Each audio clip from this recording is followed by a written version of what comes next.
4 years older than me. Oh, is that right? Well, I guess we're both doing all right.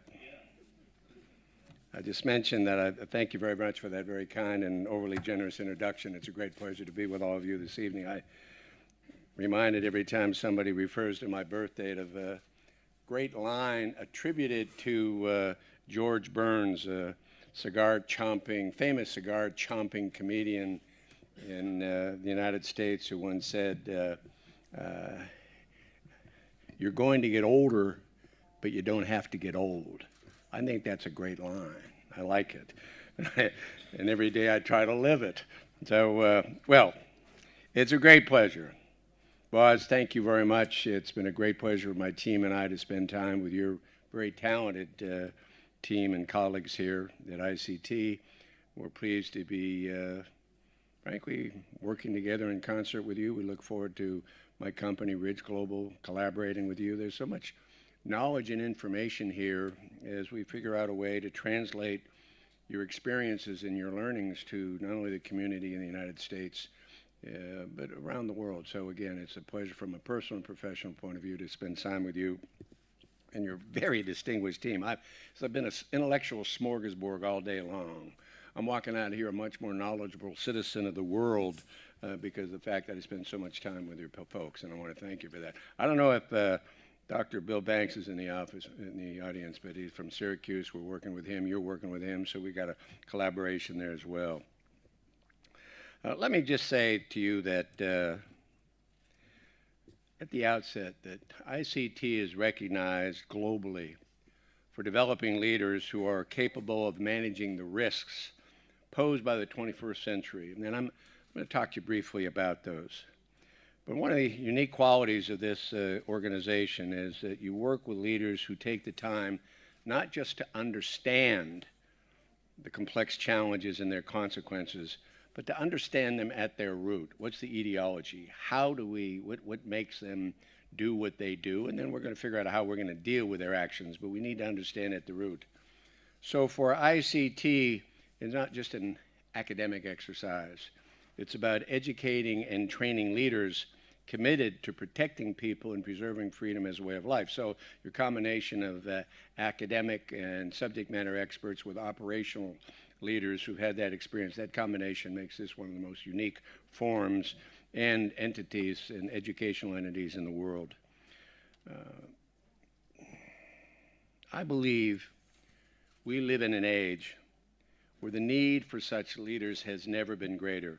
There's an expression attributed to Native Americans that I often refer to. It identifies the responsibility every generation has to the following generation. We don't inherit the earth from our ancestors. We borrow it from our children.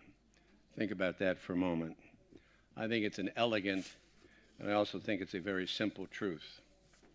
From my vantage point, we are not on the path, my generation, or not on the path to leaving future generations a better or a safer world. The forces of globalization and widespread geopolitical instability have contributed to a future far more troubling and less certain than years past. Amidst contemporary economic and political challenges, two global scourges are particularly troubling, and particularly to democracies. And they affect the world today, tomorrow, and one could argue through the foreseeable future, if not permanently. The first, global terrorism, has sadly been a means to an end for a long, long time. Groups have resorted to indiscriminate violence to effect political, economic, and/or religious changes forever. Long before the rise of Islamic fundamentalism or the founding of the nation of Israel, terror was used as a weapon. Looking at the Guy Fawkes gunpowder plot in 17th century in Great Britain. Obviously, more recently, terrorist attacks in Germany, the IRA, and in Ireland, you got the sarin gas tax in Tokyo. The list goes on and on. The ancient and recent history of these and similar attacks throughout the world fill volumes. And sadly, there's no larger volume than that devoted to Israel's history in combating terrorism. On September 11, 2001, the world in general and the United States in particular came face to face with the new, more virulent and more powerful form of terrorism. I think we misnamed our response to the horror and the tragedy of that day. We are not at war against terrorism. Terrorism is a tactic. We are confronted by a zealotry. It's a belief system, an ideology based upon a distorted interpretation of the religious mandate of Islam and the philosophical tenets of the Quran. It's a belief system, not a tactic.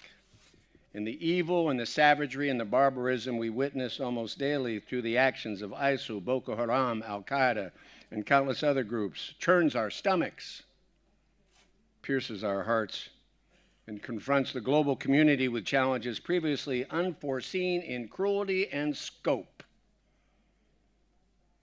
Can't help but mention at this time that I think the Iranian government is a central bank for terrorism, not only in the region, but around the world today. But whether it's a regional escalation of violence and terrorism or global escalation, it is the challenge of our time. No nation on earth has been as exposed to this danger as the state of Israel. And the resolve of your population, of your citizens, to endure it and combat against it and continue to preserve your security and your freedoms is much to be admired. But your dedication to understand and combat it through ICT is one of those means, as a hallmark to your commitment to freedom, and stands as an example to the world's democracies. ICT's role in supporting this commitment is significant, and I commend you, and it's a great pleasure and a privilege to be associated with you. Now, the 21st century is confronted with another threat that can neither be ignored, and it certainly cannot be contained. It's a cancerous tumor that is growing and left unchecked is a permanent and chilling reality and threat to our lives and our way of life. And the decisions our political and government leaders must make in the context of this challenge, and the controversies arise relevant to confronting the challenge, and the sacrifices required are still today uncertain. And as we think and act anew in the face of this rapidly evolving reality, we must accept the notion that the digital world has its own separate set of challenges to our national and our economic security. We live in the digital forevermore, a time of unlimited promise and unlimited peril. The internet has neither geographic nor political boundaries. The strength of the internet, its ubiquity is its strength, its ubiquity is its weakness. It was not designed to be a secure communications tool, and we learn every day it is not and cannot be. It's a reality we have to live with. It's the era of big data, the Internet of Things, or the Internet of Everything, and over 3 billion citizens of the world digitally connected to the global community. The possibility of being a victim of a digital attack as either a private citizen or a corporate employee is rather high. Cyber threats are omnipresent 24 hours a day, 7 days a week. We are constantly under attack. A lot of people don't understand that. There's a cyber war going on. There are many actors in that theater, but it's going on. It is a clear, present, and I would argue a permanent danger. And why do I say that? Because I don't think the digital sun is ever going to set. I think the digital sun is just going to get hotter and hotter. The malicious actors are known to all of us, nations, organized crime, hacktivists, and individuals. And we know that some governments are complicit with these actors. We know that some governments are indifferent to their activity, and others are fully aware but absolutely incapable of controlling it. Yet their motivations and their desired outcomes are known to us as well. Disruption, sabotage, theft, espionage, just malicious mischief. All of you in attendance know that many of our adversaries that spawn terrorist attacks in the physical domain also seek to wreak havoc via cyberspace. They do more than leverage the internet to communicate, to plan, and to spew their propaganda and their venom. They use the internet as yet another means to their ends of disruption and destruction. This is just one of the many reasons I was disappointed, actually distressed, that my country, along with other global powers, agreed to lift the sanctions on the Iranian regime. We don't have enough time for me this afternoon, tonight, and tomorrow to tell you all my reasons for objecting to that. The fact of the matter is,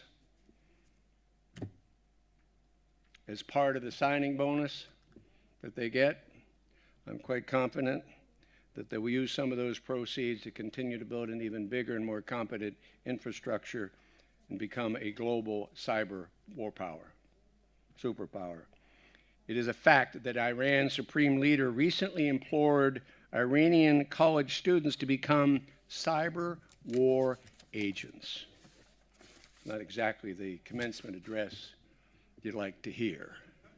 Certainly not one that we encourage our students in America to do. We might encourage them to go to government to protect our economy and national security against these cyber war agents. Consider this. How much of that $100 billion plus will be freed up by the deal's termination of sanctions that will be able them to go on a cyber arms shopping spree? I think Iran will quickly become the buyer of choice for hackers. There's no doubt in my mind they will build up the information technology infrastructure necessary to support and execute very sophisticated and sustained cyber attacks around the globe. By the way, none of this is speculation, none of it. It's a predictable next step on the path of cyber destruction Iran has been blazing for years, often not reported or not enough attention is paid to it. It was a few years ago, Iranian agents carried out a sustained campaign designed to paralyze the websites of American banks. The U.S. military has seen some of its networks deeply penetrated by Iranian hackers. And the Times of Israel recently reported attempted cyber attacks against the IDF by Iran and Hamas. But whatever the source, digital soldiers and terrorists of all stripes are resourceful, ladies and gentlemen. They are focused. They're well-financed, and I'm afraid the Iranian hackers have become even better financed. I often think that a comparison with contemporary warfighting, particularly with special operations, which so many people in this room are familiar, illustrates the challenges faced by those responsible to defend their country, their company, or any organization from exploitation by the modern cyber warrior. Cyber warfighters operate asymmetrically. They eschew traditional battlefield strategy and techniques. They camouflage their identity and their activity in the vast, open, and often undefended spaces of the internet. Since my days as U.S. Secretary of Homeland Security, I've tried to remind audiences, whether you're dealing with physical security or cybersecurity, and you're dealing with those actors. How many of you have watches? You take a look at your watch. Well, whether you're a physical terrorist or a cyber terrorist, we have watches, they have time. It's a difference in attitude. It's a difference in approach. We must never, ever forget that. Once ready to strike, however, the cyber attack can be global and it can move at digital speed. The reconnaissance capabilities are varied and effective. They constantly probe for weaknesses, an unauthorized point of entry, a crack in the defense.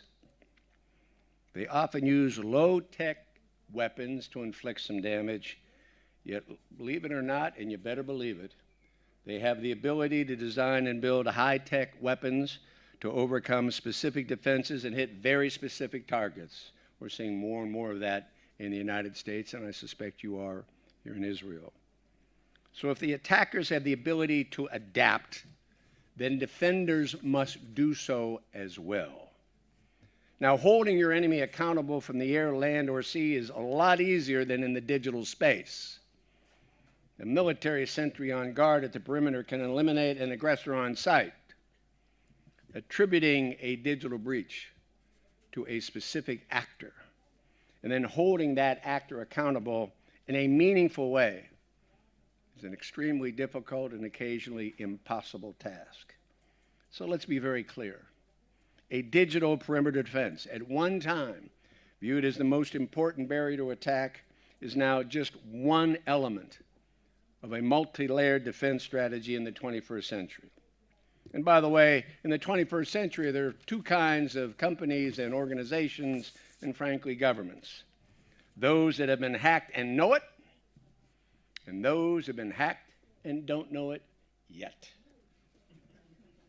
There is a Chinese proverb that states, "Flies never visit an egg with no crack." Well, the internet's full of cracks. The barbarians are no longer at the gate. They're inside, and often they are exquisitely concealed. That is the permanent reality of the digital universe forevermore. Then, as this is the reality, how do governments and companies organize themselves to deal with it? And deal with it we must. Are they built to play offense, defense, or both? For centuries, governments have fought to gain information about their adversaries, haven't they?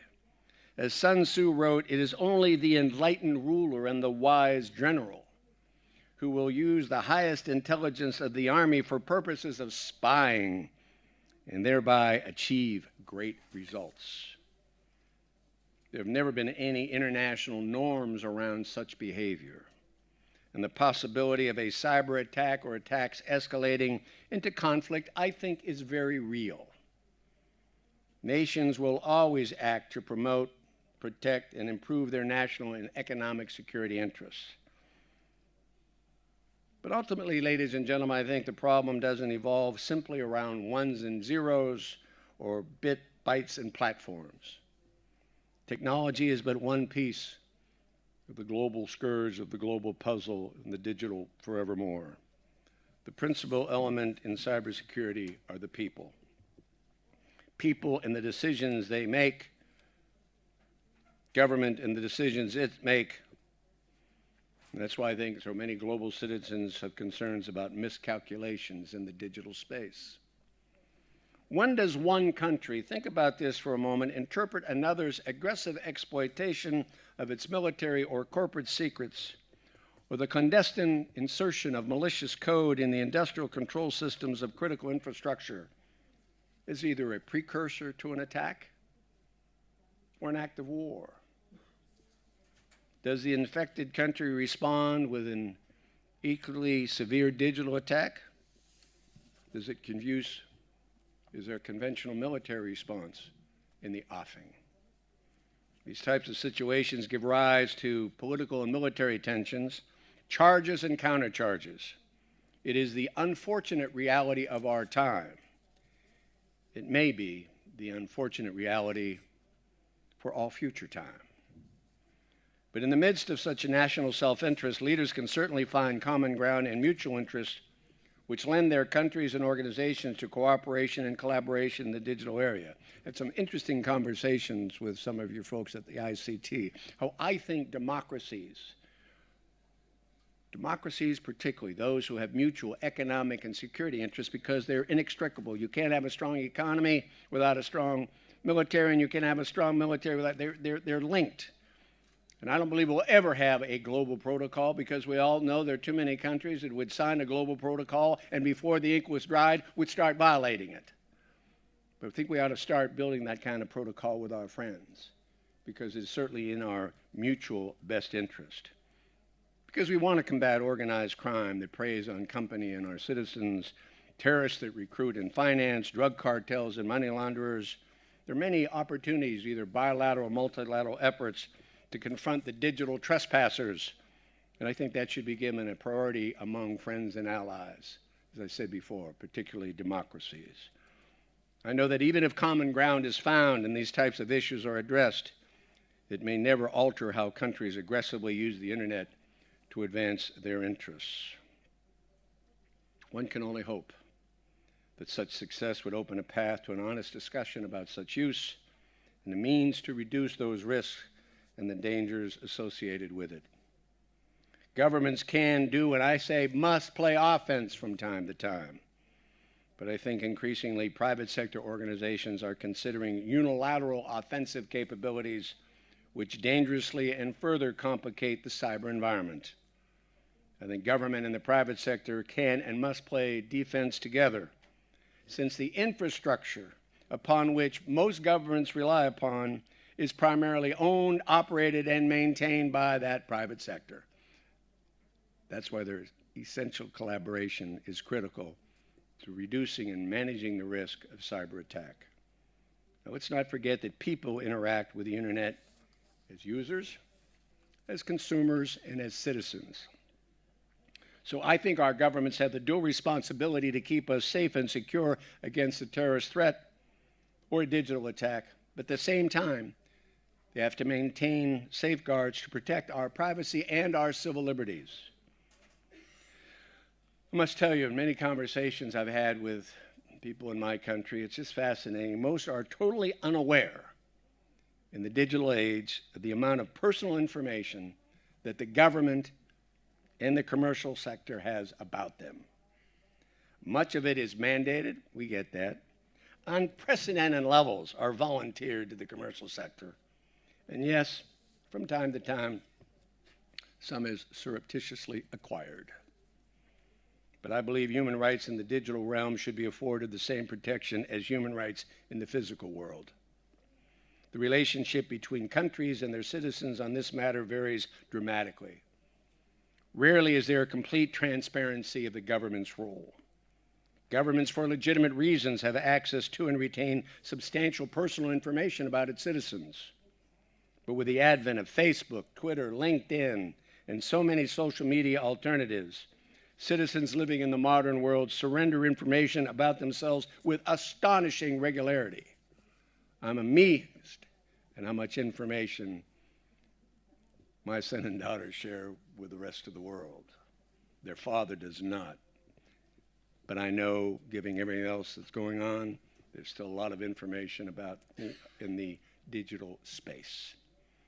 Devices used by the population every day can be used to determine who you are, what you are doing, who you're with, what you're thinking, and can do that just about any moment. Think about that. Some or all of the info can be collected, sorted, analyzed, and used to profile and target individuals and groups through their digital networks for economic reasons, social reasons, national security, or political reasons. This embrace of all that is digital, which means all that is accessible, may suggest that democracies don't cherish their citizens' privacies. I think we must remind the rest of the world that we do, and frankly, that we must. To paraphrase one of America's iconic and historic figures, while taken slightly out of context, the words of Benjamin Franklin have a certain ring of truth when he said, "He who is willing to surrender liberty in exchange for security deserves neither." Interesting thought. Limiting government's reach into the private domain of the citizen will be the permanent challenge in the digital, dangerous world. Technology must surely be an instrument of government to combat threats, regardless of their nature. But technology should never be used as a weapon against its citizens. So I say to you that the dual realities of global terrorism and the digital forevermore layer complexities upon the operation of business and government and even the lives of individuals that previous generations never, ever confronted, didn't think about, didn't have to think about it. Now, we require that kind of knowledge today and leadership fostered and shared by ICT and many of you today. That's why we're so pleased to collaborate with you to address both the cyber and physical threats of the 21st century. We must do what our adversaries expect that we cannot do or will not do, to innovate, communicate, and collaborate against them. That's why, in regard to innovation, I'm pleased to say that I'm collaborating with my friend, dear friend, Tel Aviv entrepreneur, Ben Harel, to create Ridge Global Capital Group. We're going to look at supporting technology innovation in the cyber world. We know full well that the intellectual capital in that space, the entrepreneurship in Israel per capita, as I've been reminded time and time again, is probably the best and highest in all the world. That's why Ridge Global Capital Group will spend some time here today and tomorrow and the weeks ahead. Now, for all of us, charting a new path against these challenges will not be easy. One of my favorite presidents is Teddy Roosevelt. He once said, far and away, the best prize that life offers is the chance to work hard at work worth doing. Interesting thought, isn't it? Work worth doing. Broad definition, but I think the meaning has a common thread. I think it's about a passion. It's about a pursuit. It's about a desire maybe to put your individual thumbprint on the clay of history. Do something better for your family, for your business, for your country. Much of it is hard work. But combating the threats of terrorism and the global scourge of that horror and violence associated with it, and the global challenge of the digital forevermore, is hard work worth doing. Because at the end of the day, the prize is not you as an individual setting yourself apart through celebrity and fame because you did your work. The prize is holding your family, your communities, and your country and your world together, particularly when it needs it most. And I think today the leaders that you train and educated are needed greatly. We need more of them. For we do not change the current path.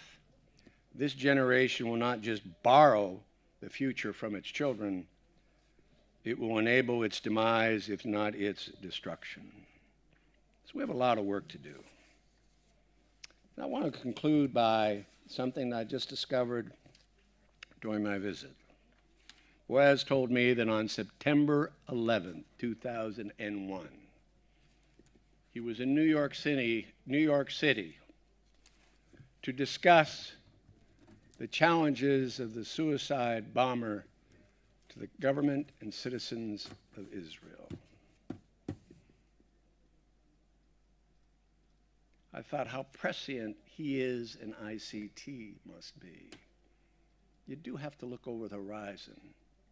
You have to understand the nature of the threat and be prepared, not to be fearful of it or breathless about it, accept it as a reality, and then act upon it. Well, that's what ICT does. I said during the course of a television interview today, someone asked me, I didn't hear the question really well, but something about fearing our enemies. I said, you should never fear your enemy, you just better understand them, and know their capabilities, and know that if you build the resolve in your heart and the intellect in your head, and you pull the two together in collaboration with those who find this as a common enemy, you'll defeat the enemy. It may take some time, but it'll get it done. But you need a generation of leaders who are willing to step forward and do just that, and that's what IC does.